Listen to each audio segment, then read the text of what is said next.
오늘 말씀 하나님 제가 정말 소중한 사람인가요? 라는 제목으로 함께 말씀을 나누려고 합니다. VIP라는 단어를 여러분 잘 알 겁니다. 굉장히 중요한 사람을 얘기하죠. 우리가 문득 TV에서 대통령이나 아니면 국빈으로 모시는 사람들 혹은 탑 스타들 이런 사람들이 VIP로 대접받고 대우받는 그런 모습들을 보면 우리 마음속에 어떤 부러움이 생길 수도 있죠. 그러나 사실 우리 모두가 그런 특별한 사람이 될 수는 없습니다.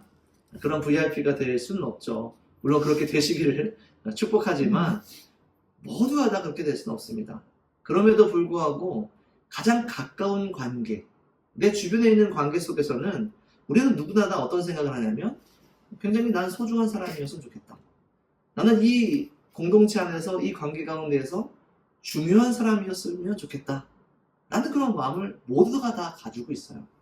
인간 내면의 깊은 심연에는 이런 질문이 존재합니다. 나는 정말 소중한 존재인가? 정말 나는 소중한 사람인가? 라는 질문을 하게 되어 있죠. 이게 얼마나 중요하냐 하면은 이것이 잘 충족되지 않을 때에 그 인생에 참 큰 영향을 미쳐요. 예를 들어 어린 시절에 부모로부터 충분한 관심을 받지 못했다면 혹은 또래 집단에서 차별을 받고 또 따돌림을 당했다면 나중에 장성에서도 마찬가지입니다. 부부의 관계 가운데에서 나는 내 남편으로부터 내 아내로부터 적절한 사랑과 관심을 받지 못한다 한다면 이것이 그 사람의 전체 인생에 얼마나 큰 영향을 미치겠습니까? 우리는 익히 아는 사실들이에요. 그래서 우리는 그런 질문들을 해요. 하나님께도 그런 질문을 해요. 이러한 생각과 이런 마음들을 하나님께도 투영합니다. 하나님은 정말 나를 소중하게 생각하는가? 믿지 않는 사람들은 그런 관계를 고민할 필요가 없죠. 하나님의 백성들은 가장 가까운 사람과의 관계뿐만 아니라 하나님과의 관계 속에서도 이런 질문을 해요. 나는 정말 하나님께 소중한 존재인가? 하나님이 정말 나를 사랑하시는가? 정말 그렇다면 나의 삶은 왜 이리도 복잡하고 힘들고 곤란한 일들이 계속해서 생기는가? 그런 질문을 하면서 의심을 하게 되고 또 그러한 영향이 아까 얘기한 것처럼 우리의 영적인 모든 삶에도 영향을 미쳐요. 계속해서 의심하는 영적인 상태, 계속해서 결핍으로 인하여서 하나님 앞에 어린아이와 같은 영적인 상태를 오랫동안 지속할 수도 있게 되어진다는 것이죠. 오늘 본문에 등장하는 나병 환자가 그런 사람 아닙니까? 그런 사람이었겠죠. 여러분이 나병 환자의 삶을 살았다면 그런 생각을 하지 않았겠어요? 정말 나는 하나님께 어떤 존재인가? 하나님이 나를 어떻게 생각하실까? 혹시 나는 세상에서 가장 중요하지 않은 사람이 아닐까? 심지어 하나님조차도 나를 아무 신경 쓰지 않는 그런 존재가 아닐까? 가장 중요하지 않는 사람. 그런 생각을 가지고 살아간다면 얼마나 고통스럽겠어요? 얼마나 마음이 힘들겠습니까? 오늘 이 정결의식, 여러분이 읽은 부분이 굉장히 형식적이고 굉장히 요한에서 어떤 말씀의 은혜를 찾을 수 있을까 좀 어려울 수도 있겠지만 우리 그걸 한번 찾아보려고 해요. 나병 환자의 자리에 이 시간 여러분들이 한번 서보십시오. 왜냐하면 나병 환자도 큰 질병을 겪었지만 우리도 사망이라는 나병보다 더 큰 질병을 알았던 사람들 아니에요? 여러분들이 한번 그 자리에 한번 서보세요. 우리가 읽지 않았지만 14장 앞부분에는 이 정결의식의 첫 번째 절차가 있어요. 그것이 무엇이냐면 진영 밖에 나온 제사장이 나병 환자를 만나서 그 나병 환자가 치료됐다라는 증거를 얻으면 그를 데리고 물가로 데려가요. 그냥 데려가는 게 아니라 새 2마리를 준비해서 갑니다. 그 새 2마리를 나병 환자가 들고 갑니다. 여러분들의 손에 새 2마리가 있다고 상상해 보십시오. 그리고 그 한 마리는 이제 물가에서 죽여야 돼요. 여러분이 직접. 죽였을 때에 그 흐르는 피가 그 물가를 흐르면서 시꺼먼 피가 이렇게 막 점점 흐르겠죠. 점점 이렇게 번지겠죠. 그 물을 찍어 제사장이 여러분들에게 뿌립니다. 그 핏물을 찍어서 여러분들이 물을 뿌려요. 그러면서 뭐라고 얘기하냐면 정하다라고 소리쳐요. 여러분을 향하여서 피를 뿌리며 정하다라고 소리치고 그 다음에는 남은 한 마리 새를 가지고 그 자리에서 자유롭게 풀어줍니다. 그 새가 막 훨훨 날아갈 거 아니에요. 저 하늘로 막 날아갈 때에 그 순간 남용한 자는 그 순간 여러분은 뭘 경험하겠어요? 죽어야만 했을 나 대신에 한 생명이 죽고, 그리고 정말 놀랍게도 저 자유로움, 저 하늘을 향하여서 날아가는 새를 보며 나에게 이러한 새로운 삶이 허락되어졌구나. 진짜구나. 이게 그냥 말로만 하는 것이 아니라 나에게 경험적으로 그러한 죽음과 다시 태어남을 경험하게 되는 사건이 나병 자의 정결 의식이다라는 거예요. 그러니까 이 순간 하나님은 그의 마음속에 외치시는 거예요. 나는 정말 하나님께 버림받은 존재였나? 나는 세상에서 가장 중요하지 않은 사람인가? 라는 의심과 괴로움과 아픔이 여전히 마음속에 남아있단 말이에요. 질병이 회복되었더라도 그에게는 뭐가 필요하냐면 난 다시 공동체에 받아들여졌다? 하나님께 다시 받아들여졌다라는 증거가 필요한 거예요. 이때 하나님이 그의 마음속에 깊은 곳에서 외치시는 거예요. 진짜다. 네가 받아들여졌다. 널 대신에 죽은 이 한 생명을 통하여서 너는 죽을 자에서 산 자로 거듭났고, 너에게는 저 날아가는 새처럼 정말 참된 자유로움이 허락되어졌다. 그 증거가 네 손에 흐르고 있는 그 희생 제물의 피 아니냐. 이게 바로 복음이 예표하는 겁니다. 오늘 우리에게 주신 예수 그리스도의 복음에서는 우리들에게 똑같은 음성을 들려주세요.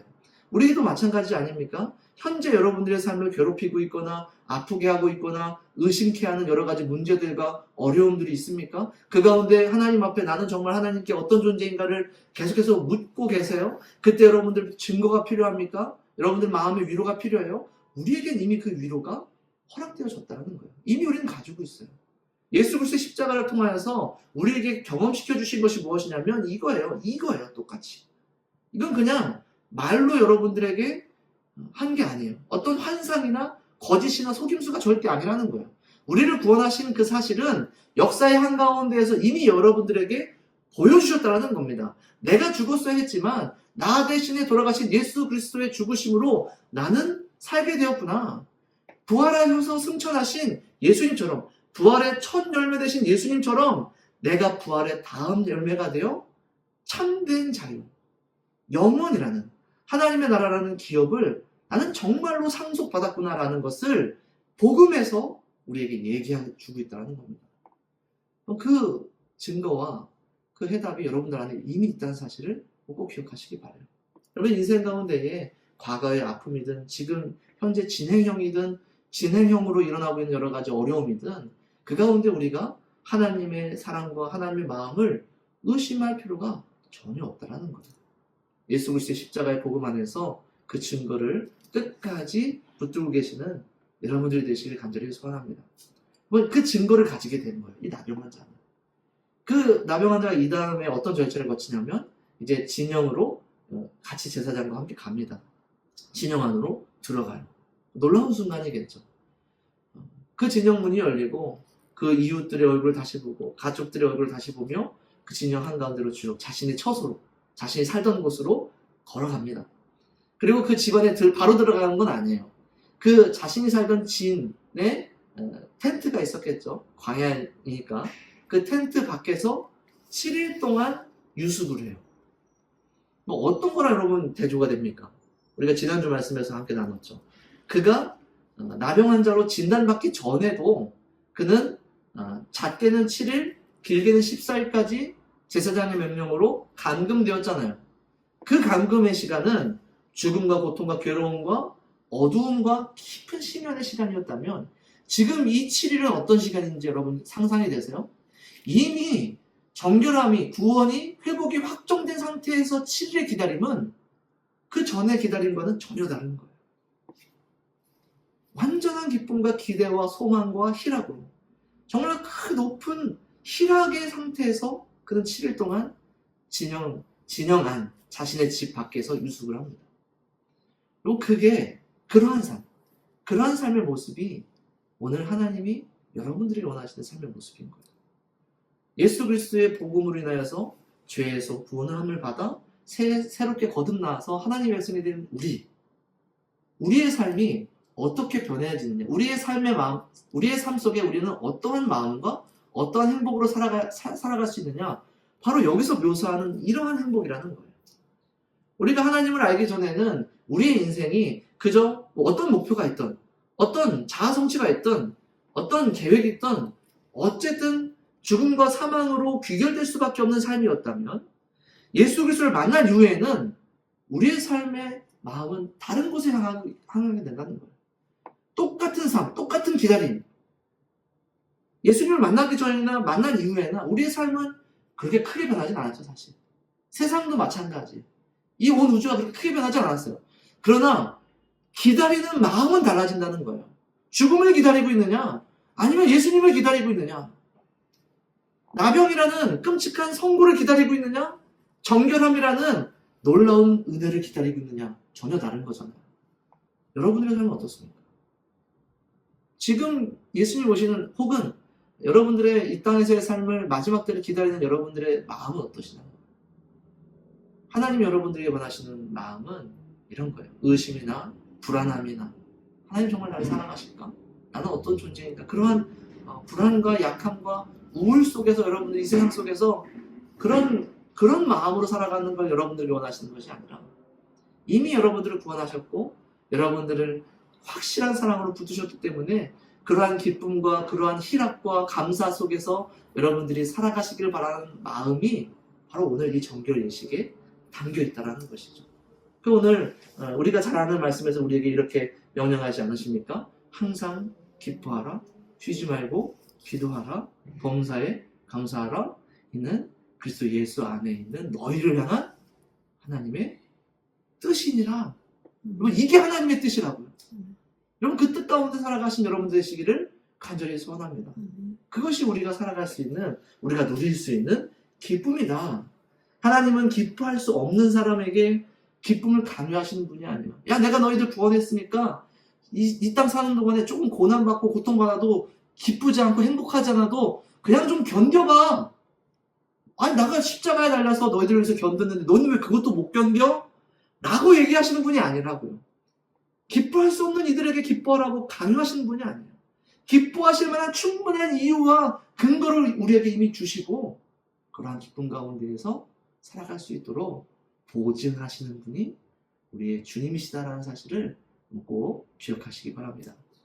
오늘 말씀은 마지막 절차가 남아있어요. 그게 바로 오늘 여러분이 읽은 본문이에요. 사실 이 절차가 아까도 얘기했지만 좀 형식적이고 정말 뭔가 율법적이다라고 느껴지실 수 있으실 것 같아요. 나병 환자의 입장도 그럴 거예요. 사실 뭐가 더 필요하겠어요? 이 나병 환자에게 제사장을 통하여서 사람의 따뜻한 정, 하나님 오늘 이 정결하다라는 개인적인 부르심과 외침 속에서 하나님과의 관계 회복, 모든 걸 다 이미 누렸잖아요. 그러니까 상처받고 고통당하고 부정한 상태에서 정하게 되어졌어요. 회복되었어요. 온전한 상태로 다시 올라왔어요. 그러니까 무엇을 더 바랄 수 있겠습니까? 굳이 더 주시지 않아도 충분히 행복해요. 근데 오늘 이 절차, 이 마지막 절차는 하나님이 우리를 구원하실 때에 무엇을 주시는가를 분명히 얘기합니다. 정결식의 마지막 순서입니다. 읽으셨지만 한번 상상해 보십시오. 다 같이 있는 성막 앞에서, 그러니까 나병 환자가 기적적으로 치료를 받아서 정결의식을 한다는 것 자체가 굉장히 큰 사건이에요. 그러니까 모든 이스라엘 진영, 그 광야에서 이스라엘 진영의 성막이 어디 있었냐면 중앙에 있습니다. 중앙에 있어요. 그 중앙을 향하여서 나병 환자가 이제 7일 동안 기다렸다가 8일째 이제 제사를 드리고 성막으로 나아갑니다. 그 성막에서 그가 제사장 앞에 섰을 때에 그것은 개인적인 경험은 아니에요. 온 공동체 안에서 이 공동체가 경험하는 경험입니다. 공식적인 사건이에요. 그 앞에 섰을 때에 제사장이 나병 환자에게 어떻게 합니까? 그 제물을 피와 기름을 찍어서 그 나병 환자의 오른쪽 귓부리에 바르요. 오른쪽 엄지손가락에 바르고 또 몸을 굽혀 무릎 꿇고 그의 오른쪽 엄지발가락에 발라요. 제사장이 무릎 꿇고 발라줘야 돼요. 나병 환자에게 다리 들어가가지고 이렇게 발라주는 게 아닙니다. 놀라운 광경 아닙니까? 제사장이 그 나병 환자였던 사람을 위해서 숙여 겸손한 모습으로 그것을 발라줘요. 그건 단순히 뭐 어떤 겸손함의 퍼포먼스가 아니라 더 어떤 깊은 의미가 있어요. 레위기 8장에 보면 성경 전체에서 이와 똑같은 예식이 딱 2번 나옵니다. 여기서 한 번, 레위기 8장에서 한 번 나와요. 레위기 8장에 나오는 의식은 누구를 위한 의식이냐면 제사장을 위한 의식이에요. 제사장을 세울 때에 이렇게 해요. 여러분 어떤 광경인지 아시겠어요? 나병 환자를 사람들 다 보는데 성막 앞에 세워놓고 마치 제사장을 세우는 것처럼 그에게 제사장이 피를 바르고 있는 거예요. 이게 어떤 의미인지 아시겠습니까? 하나님께서 모든 이들 앞에서 선언하시는 겁니다. 얘들아, 잘 들어라. 지금 너희들이 핍박하고 부정하게 여겼고 때로는 증오했고 너희들이 버렸던 이 나병 환자를 내가 사랑한다. 이 사람은 내 백성이고 내 자녀이고 거기서 끝나는 것이 아니라 이 큰 은혜를 입은 이 사람은 마치 제사장이 성전 안에서 나를 위해 일하듯이 성전 안에서 나의 영광을 나타내듯이 이제 이 사람은 자신의 치유받은 경험과 나의 사랑과 인애를 경험한 그 삶을 통하여서 성전 밖에서 나의 영광을 드러내며 살 수밖에 없을 것이다. 그러니까 제사장은 성전 안에서 하나님의 영광을 돌리는 사람이라면 지금 회복된 구원받은 이 나병 환자는 성전 밖에서 하나님의 영광을 돌리는 삶을 살게 될 사람이라는 거예요. 그러니 제사장과 똑같은 의식으로 그를 모든 사람 앞에서 세워주시는 것이죠. 그러면 이게 복음이 우리에게 주는 영예예요. 우리가 죄인이었고 우리가 죽을 사람들이었고 우리 스스로 우리를 실망하고 끔찍하게 생각하고 그런 존재였지만 복음으로 회복된 이후에는 복음의 능력과 은혜를 경험한 이후에는 우리는 어떤 삶을 살게 되느냐? 하나님이 얼마나 따스한 분이신지 하나님이 얼마나 우리를 사랑하셨는지 예수 그리스도의 하나님의 외아들 예수 그리스도를 죽으심으로 우리를 구원하신 그 은혜가 얼마나 큰지를 말할 수밖에 없는 삶을 살게 되는 우리를 하나님은 놀라운 사명의 자리로 인도하셨다라는 겁니다. 하나님의 구원은 우리를 그냥 단순히 병자였다가 낫게 된 자로 끝나는 것이 아니라 우리에게 더 높고 영광스러운 사역의 자리로 세워놓으시는 그런 놀라운 은혜가 오늘 이 말씀 안에 나타났고 우리가 믿고 우리 안에 있는 이 복음 안에 이미 담겨져 있다는 사실을 여러분 꼭 기억하시기 바라요. 이 말씀이 신약에도 있습니다. 베드로전서 2장 9절이죠. 잘 아시는 말씀이에요. 그러나 너희는 택하신 족속이요 왕같은 제사장이요 거룩한 백성이요 거룩한 나라요 그의 소유가 된 백성이니 이는 너희를 어두운 데서 불러내어 그의 기이한 빛에 들어가신 이에 아름다우신 덕을 선포하게 하려 하심이라. 그러면 이게 복음이 우리를 올려놓은 그런 자리라는 사실을 꼭 기억하시기 바랍니다. 말씀을 맺도록 하겠습니다. 사랑하는 성도 여러분, 세상은 우리를 때로 무시해요. 또 소외하기도 해요. 또 잊혀질 수도 있습니다.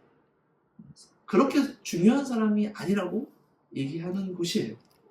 그러나 아무리 우리가 세상에서 그러한 것을 경험한다 할지라도 하나님께서는 그렇지 않다는 사실을 꼭 기억하시기 바라요.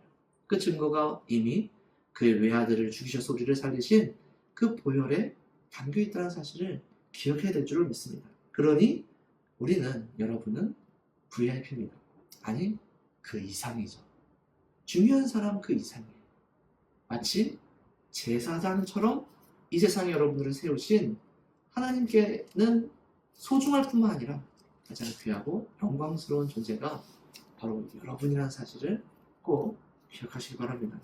하나님은 당신을 위해 자신의 아들을 내어주셨고 여러분을 회복시키셨으며 당신을 모든 사람들 앞에서 존귀히 여기신다 선언하셨습니다. 십자가 위에서 말이죠. 세상의 기준이 아닌 하나님의 선언으로 여러분 자신을 바라보시기 바랍니다. 말씀이 이렇게 얘기합니다. 스바냐 3장 17절 너의 하나님 여호와가 너희 가운데 계시니 그는 구원을 베푸실 전능자시리라. 음. 그가 너로 말미암아 기쁨을 이기지 못하시며 너를 잠잠히 사랑하시며 너로 말미암아 즐거이 부르며 기뻐하시리라 하리라. 아멘. 할렐루야. 아멘. 그 말씀이 여러분들에게 위로와 힘이 되시기를 간절히 축원합니다.